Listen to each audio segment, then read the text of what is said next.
They called me a kid playing with toys, a 17-year-old with delusions of grandeur. The CEO of Technova literally laughed when I pitched my algorithm to his board. "Come back when you've graduated college," he said, his voice dripping with condescension. That was 6 months ago. Today, that same CEO is desperately trying to buy my company for $50 million. You might want to stay for what happens next. My name is Alex, and this is how I accidentally destroyed an industry's most arrogant gatekeeper while sitting in my bedroom wearing pajamas. The story starts last winter when I was debugging code for my AP computer science project. Most kids were building basic calculators or tic-tac-toe games. I was trying to solve something that had been bothering me for months. See, my mom works 2 jobs cleaning office buildings downtown. Every morning at 4 a.m., I'd watch her drag herself out of bed, knowing she'd spend 12 hours scrubbing floors for companies that probably spent more on their lunch meetings than they paid her in a month. The irony wasn't lost on me that these same buildings were filled with efficiency experts making 6 figures to optimize workflows they'd never actually worked. That's when the idea hit me. What if there was a way to revolutionize workplace productivity from the ground up? Not some corporate consultant's PowerPoint presentation, but real algorithmic solutions that actually helped the people doing the work. I started small, analyzing my mom's cleaning routes and schedules. Within 2 weeks, I'd created a basic optimization program that cut her workload by 30% while improving coverage. She thought I was some kind of wizard. I knew I was onto something bigger. The algorithm I developed uses machine learning to analyze workplace patterns and automatically optimize task distribution, scheduling, and resource allocation. Sounds fancy, right? In simple terms, it makes everyone's job easier while making companies more money. It was revolutionary, and I had the data to prove it. That's where Marcus Thompson enters the story. CEO of Technova, the so-called leader in workplace optimization solutions. This guy had been featured on Forbes, spoke at tech conferences, and commanded a company valued at $800 million. He was everything I wasn't: established, respected, and absolutely convinced that innovation only came from people wearing expensive suits. I'd spent 3 months refining my algorithm, testing it with small businesses around town. The results were incredible. A local restaurant saw their efficiency improve by 45%. A small law firm reduced their administrative overhead by half. Even the auto repair shop down the street was scheduling twice as many appointments in the same time frame. Armed with this data, I decided to approach the big players. Technova seemed like the obvious choice. They marketed themselves as the industry standard, the company that understood workplace optimization better than anyone else. I figured they'd recognize genuine innovation when they saw it. I was 17 and optimistic. That combination rarely ends well. Getting a meeting with Thompson took 2 months of persistent emails, calls, and what I now realize was probably annoying his assistant into submission. When they finally agreed to see me, I thought I'd won the lottery. The Technova headquarters was everything you'd expect from a company trying to prove its success. Marble floors, abstract art, and a reception desk that probably cost more than my family's car. I showed up in my best clothes. A button-down shirt my mom bought for my cousin's wedding and khakis that were slightly too short. The contrast wasn't subtle. Thompson's boardroom felt like a cathedral designed to intimidate. 12-foot ceilings, a conference table that could seat 20, and windows overlooking the city skyline. I was led to a chair at the far end, facing Thompson and his 5 vice presidents. They looked like they were attending my trial, not my presentation. So, Thompson began, barely glancing up from his phone. "I understand you have some kind of school project to show us?" School project. Right off the bat, he'd dismissed everything I'd worked for. But I pressed on, opening my laptop and diving into my presentation. For 30 minutes, I walked them through my algorithm, showed them the test results, demonstrated the user interface, and explained the potential applications. The data was undeniable. My solution outperformed their flagship product in every measurable category. When I finished, the room was silent. Thompson leaned back in his chair, a smirk spreading across his face. "This is cute," he said, the word dripping with patronizing dismissal. Really? It is. But kid, this industry isn't about fancy coding tricks. It's about understanding business, building relationships, earning trust. Things you learn in the real world, not in some high school computer lab. His vice presidents nodded along like obedient puppies. One of them, a woman with perfectly styled blonde hair and a smile that never reached her eyes, chimed in. We appreciate your enthusiasm, but Technova has spent decades building our reputation. Our clients trust our expertise, not algorithms created by... She paused, clearly searching for the most diplomatic way to say, children, emerging talent. Thompson stood up, signaling the meeting was over. Here's some free advice, he said, walking toward the door. Focus on your studies. Maybe get a computer science degree, do an internship or two, learn how the industry actually works. Come back when you've graduated college, and we might have an entry-level position for you. The dismissal stung, but what happened next burned into my memory forever. As I packed up my laptop, Thompson turned to his team and said, loud enough for me to hear, "Can you believe kids these days? Probably learn to code from YouTube videos and thinks he can revolutionize an industry. Next week, some 12-year-old will probably walk in here claiming he's invented artificial intelligence." They all laughed, actually laughed. At my work, my research, my innovation. At me. I walked out of that building with my jaw clenched and my fists balled up in my pockets. The security guard at the front desk gave me a sympathetic nod. "Rough meeting?" he asked. "Something like that," I replied. As I waited for the bus, staring up at the Technova logo gleaming from the building's facade, I made a decision. I wasn't going to wait for their approval. I wasn't going to spend 4 years in college proving I was worthy of their attention. I was going to build something so undeniably successful that they'd have no choice but to notice. That night, I called my mom into my room and showed her the presentation I'd given. She watched intently, asking questions I hadn't expected. "So this could help other people like me?" she asked. "It could help everyone," I told her, "but they think I'm too young to understand how business works." My mom was quiet for a long moment. Then she smiled. "Baby, age is just a number. Results are what matter. If your program works as well as you say it does, prove it. Don't wait for permission." That was the push I needed. Over the next month, I threw myself into development with an intensity that probably wasn't healthy. 18-hour coding sessions, surviving on energy drinks and determination, constantly refining and improving my algorithm. I had something to prove, and failure wasn't an option. My first break came from an unexpected source. Mrs. Patterson, who lived next door, had been watching me struggle with this project for months. Turned out she wasn't just a retired librarian. She'd spent 30 years as a business consultant before starting her own firm. When I told her what happened at Technova, her response surprised me. "Marcus Thompson," she said, shaking her head.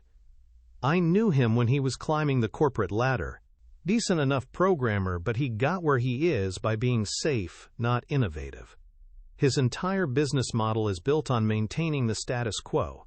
She paused, studying my dejected expression. "You know what his biggest fear is?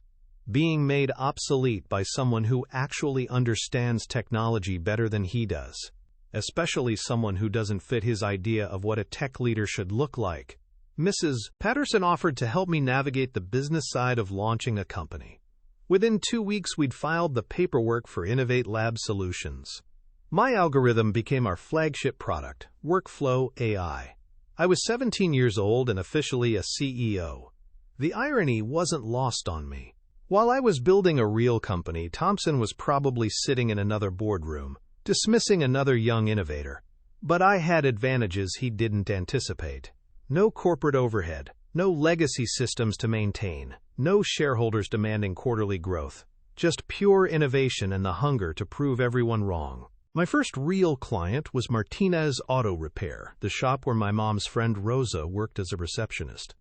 They were struggling with scheduling, constantly double-booking appointments, and losing customers to more organized competitors. I offered to implement Workflow AI for free as a pilot program.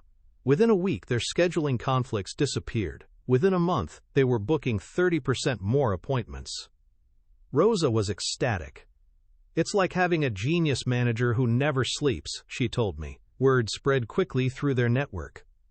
Other small businesses started reaching out, curious about this mysterious system that was revolutionizing workplace efficiency. I kept my prices low and my promises realistic. Every success story became a case study. Every satisfied client became a reference. While Technova was charging $50,000 for consultation packages, I was delivering better results for $5,000. By spring, Innovate Lab had 23 clients and a waiting list. The algorithm had evolved beyond my original vision, incorporating feedback from real users and adapting to different industries. It was becoming exactly what I dreamed it could be, a tool that made work more human, not more mechanical. That's when things got interesting. Technova started losing clients. Not many at first, just a few here and there. But their sales team began hearing the same phrase repeatedly: "We're going with a more innovative solution." Thompson's company had built their reputation on being the industry leader, but suddenly they were being outperformed by a competitor no one had heard of. I knew they were starting to investigate when my phone started ringing. Potential clients would mention they'd been warned about unreliable startups and unproven technology. Some asked pointed questions about my qualifications and experience. The corporate establishment was closing ranks, trying to protect their territory. But here's the thing about results. They speak louder than reputation. Every smear campaign against my company was countered by testimonials from satisfied clients. Every attempt to dismiss my work was undermined by measurable improvements in productivity and profitability. The turning point came in May. Datadine Corporation, one of Technova's biggest clients, was frustrated with their existing optimization system. They'd been paying Thompson's company $150,000 annually for marginal improvements. Their CEO, Sarah Williams, was the kind of leader I respected, focused on results, not politics. When Williams contacted me, she was direct. "I don't care if you're 17 or 70. I care about performance. Can your system do what you claim it can do?" I offered her a 2-week trial period, no payment required. If Workflow AI didn't outperform their current system, she could walk away with no obligation. It was a risky move that could have backfired spectacularly. Instead, it became the validation that changed everything. Datadine's productivity increased by 52% in the first week. Their employee satisfaction scores reached all-time highs. Most importantly, Williams became the most powerful advocate my company could have asked for. She started recommending Workflow AI to other industry leaders, sharing her experience at conferences and in trade publications. The business community began paying attention. As summer arrived, Innovate Lab was handling over 100 clients. I'd hired 3 other programmers, all recent college graduates, who were brilliant but struggled to find opportunities with traditional tech companies. Together, we were building something special, a company that valued innovation over pedigree, results over rhetoric. That's when Thompson finally noticed me. The call came on a Tuesday morning in June. His assistant, trying to sound professional, asked if I'd be available for a meeting to, quote, explore potential collaboration opportunities. I almost laughed. 6 months earlier, they couldn't get me out of their building fast enough. Now they wanted to collaborate. I accepted the meeting, but this time, I set the terms. Thompson would come to my office, the converted garage behind my house that served as Innovate Lab's headquarters. He could see how real innovation worked. The day of the meeting, I watched through the window as a black sedan pulled into our driveway. Thompson emerged, looking around with barely concealed confusion. This wasn't the marble and glass palace he was accustomed to. This was a teenager's garage filled with computers, whiteboards covered in algorithms, and the controlled chaos of actual work being done. When I opened the door, his expression was priceless. The condescending smirk from our first meeting had been replaced by something I'd never seen from him before: uncertainty. He was out of his element, and we both knew it. "Alex," he said, extending his hand. "Marcus Thompson. I believe we met earlier this year." As if I could forget. I led him to our conference area. a card table surrounded by folding chairs. On the walls around us were printouts showing Workflow AI's performance metrics, client testimonials, and productivity improvement charts. Everything he needed to understand that this wasn't a kid's hobby anymore. Thompson spent 5 minutes making small talk, clearly stalling while he processed what he was seeing. Finally, he got to the point. "Your company has made quite an impression in the market," he said. "Technova is always looking for promising acquisitions. We'd like to make you an offer." Here it was, the moment I'd been imagining since that humiliating meeting in his boardroom. The industry leader who'd dismissed me as a child was now trying to buy my company. I leaned back in my folding chair and smiled. "What kind of offer?" $2 million, he said, as if he was doing me a favor. "Full cash payment, immediate integration into our existing product line. You'd join our development team, of course, with a very competitive salary." $2 million was more money than I'd ever imagined having. For a 17-year-old, it should have been an offer impossible to refuse. But I'd learned something important over the past 6 months. I wasn't interested in being bought out. I was interested in winning. "That's generous," I told him, "but I'm not interested in selling." Thompson's expression shifted. This wasn't going according to his script. "Alex, be realistic. You're running a startup from your garage. We're offering you financial security and the chance to work with industry professionals." "Industry professionals," I repeated, "like the ones who told me to come back after college? The ones who laughed at my algorithm?" He had the grace to look uncomfortable. Perhaps we were hasty in our initial assessment. But now you have the opportunity to work with a established company. Learn from experienced professionals. "I think you misunderstood something," I said, standing up and walking to the whiteboard covered with our latest performance metrics. "I'm not looking for a job. I'm not looking to be mentored. I built something better than what you have, and the market is proving it every day." The silence that followed was delicious. Thompson was realizing that this meeting wasn't going to end the way he'd planned. I continued, my voice gaining strength. "Your company has been the industry standard for 15 years. That's impressive. But you got comfortable, didn't you? Started believing your own marketing about being irreplaceable." I pointed to a chart showing our client growth curve. "In 6 months, I've built a client base that's growing faster than yours ever did. And I did it without dismissing anyone as too young, too inexperienced, or too different." Thompson stood up, his composure finally cracking. "This is exactly the kind of arrogance that destroys promising careers. You think you know everything, but business is more complicated than writing code in your bedroom." "You're absolutely right," I agreed. "Business is complicated. That's why results matter more than assumptions. That's why innovation beats tradition. And that's why your clients are switching to Workflow AI faster than your sales team can count." He looked around the garage again, taking in the humble surroundings that were somehow producing industry-leading results. "Fine," he said, his voice tight with frustration. $10 million. Final offer. $10 million. I was quiet for a long moment, not because I was considering it, but because I wanted him to understand the magnitude of what was happening. The CEO who'd dismissed me as a child was now offering $10 million for the company he'd mocked. "Marcus," I said, using his first name deliberately.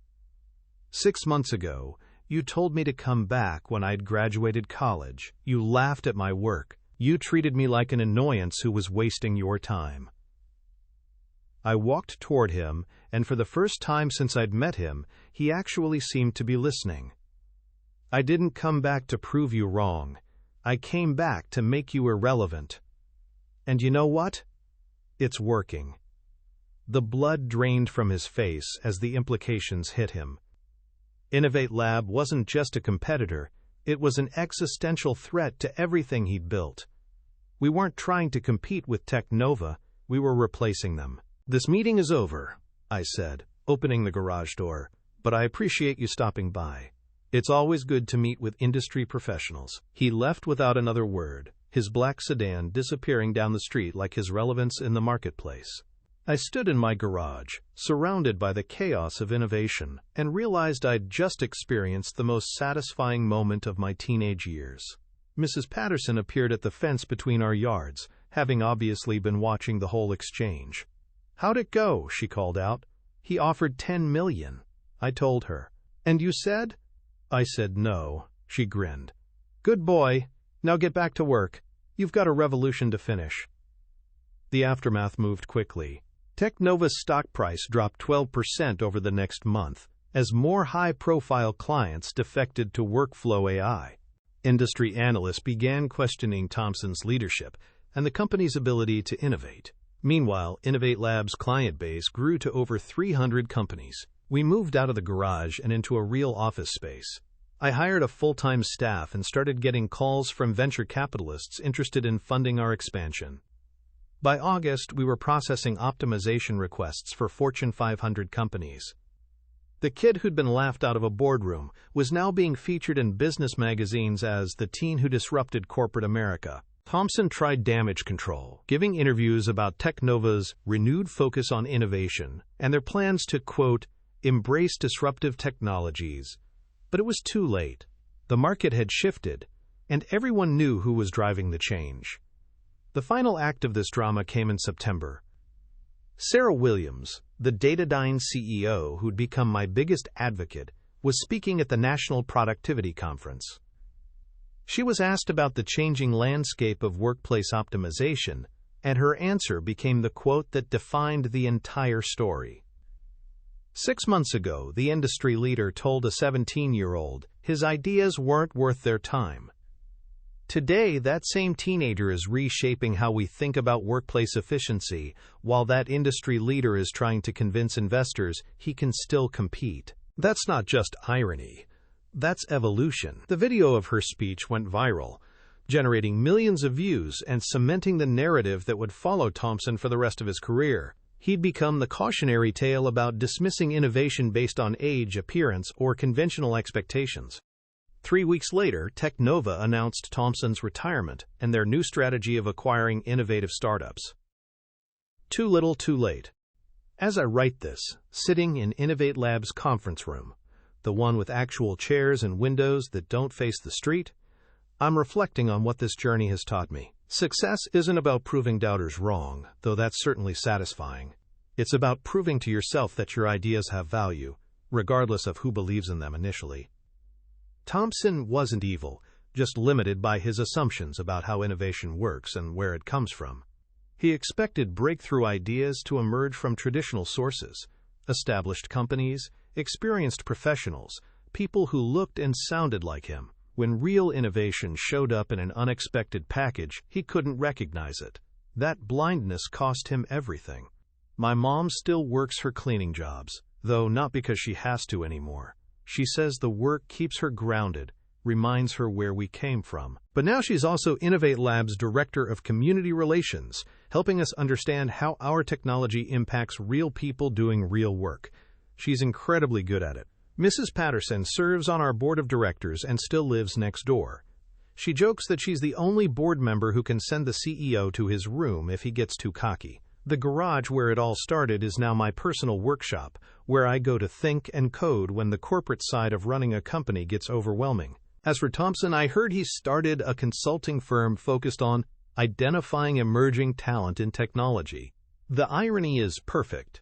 The man who couldn't recognize innovation when it was sitting in his boardroom is now trying to make money helping other companies avoid his mistake. Last month, he sent me a LinkedIn connection request with a note that said, "Congratulations on your success. Perhaps we could meet for coffee sometime." I declined. Not out of spite, but because some chapters are better left closed.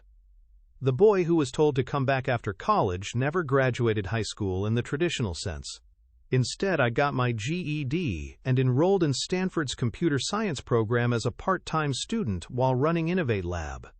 My professors are fascinated by the practical experience I bring to theoretical discussions. My classmates think I'm insane for choosing the most difficult possible path to a degree. They're probably right. But easy has never been the goal. Innovation was the goal. Revolution was the goal. Proving that good ideas don't have age requirements was the goal. Mission accomplished. Today, Innovate Lab employs 43 people and serves over 1,000 clients worldwide. Workflow AI has been deployed in 12 languages and adapted for industries I never imagined when I first started debugging code in my bedroom. We're profitable, growing, and still innovating faster than our competitors can adapt. Next week, I'm speaking at the same conference where Thompson used to be a keynote presenter. The topic is embracing unconventional innovation sources. He won't be attending, but I'm sure he'll hear about it. The teenage dreamer who was too young to understand business has become the adult leader who's redefining it. And somewhere in Silicon Valley, in boardrooms identical to the one where I was dismissed, there's probably another teenager with another impossible idea waiting for someone to take them seriously. I hope their story ends better than Thompson's did.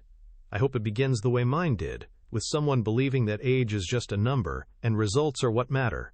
Because the next time a kid in pajamas claims they can change the world, maybe the industry will listen. After all, we've seen this movie before, and it doesn't end well for the skeptics. That teenager might just be onto something revolutionary. Trust me, I would know.